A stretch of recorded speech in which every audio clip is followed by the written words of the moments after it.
Sasa leo nimewaletea wasomi wa kike. Wasomi wa kike, una nafasi ya wewe kuwa msomi wa kike, utawasikia vyeo vyao, sawa eh? Nimewaleta, watakuja kusema na nyinyi, lengo muweze kujifunza kwamba inawezekana na wewe kufikia pale wao walipo, na wenyewe watawaambia. Wengine wamesoma shule za kata kama hizi za kwenu, kama hizi. Kwa wewe usizione tena hapa, nyie shule yenu ni bora kwa sababu ina mpaka migomba ya ndizi, sawa sawa eh? Basi bila kupoteza muda, naomba niwakaribishe wageni wangu kutoka. Hawa ni wanawake wanaotokea halmashauri ya manispaa ya Lindi kutoka kwenye taasisi tofauti tofauti. Naitwa Brigita Mlai, afisa maendeleo ya jamii. Si mnaelewa kazi za afisa maendeleo ya jamii? Kama alivyoongea kaka Januari hapa, nadhani kazi zetu mnazifahamu.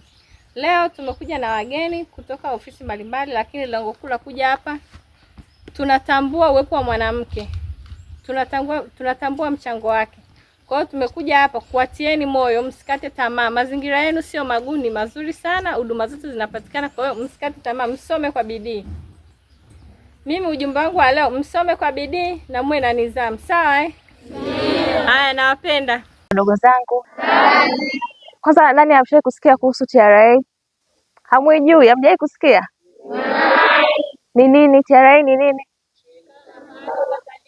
Linaadili na nini eh? Linaadili na nini? Okay, kwa ufupi, TRA ambapo ni mamlaka ya mapato Tanzania, kazi yake ni kukusanya kodi. Sisi hapa kama maafisa wa kodi, kazi yetu ni kusimamia ukusanyaji wa kodi, ambazo hizo kodi zikikusanywa zinaletwa kwa wananchi kufanya maendeleo mbalimbali kama kujenga shule, kujenga madaraja, kujenga hospitali, kupatikana kwa madawa hospitali. Kwa hiyo sisi tunaweza tukasema kama TRA ni taasisi kubwa sana ambayo bila sisi maafisa kufanya kazi kwa bidii, inawezekana hata nchi nayo ikatetereka. Kwa hiyo nawakaribisha sana, msome kwa bidii, mwajiriwe, mje katika taasisi yetu, tusaidiane kukusanya kodi. Kwa majina naitwa Zuena Rashid Juma, ni mwanafunzi wa kidato cha 4 katika shule ya sekondari Kitundukwela. Kwanza kabla ya yote, napenda kumshukuru Mwenyezi Mungu kwa kunipa nafasi hii, na napenda kuwashukuru wageni wetu wote waliokuja kututembelea na kutupatia zawadi, na ninaahidi kwamba tutasoma kwa bidii na tutafaulu mitihani yangu.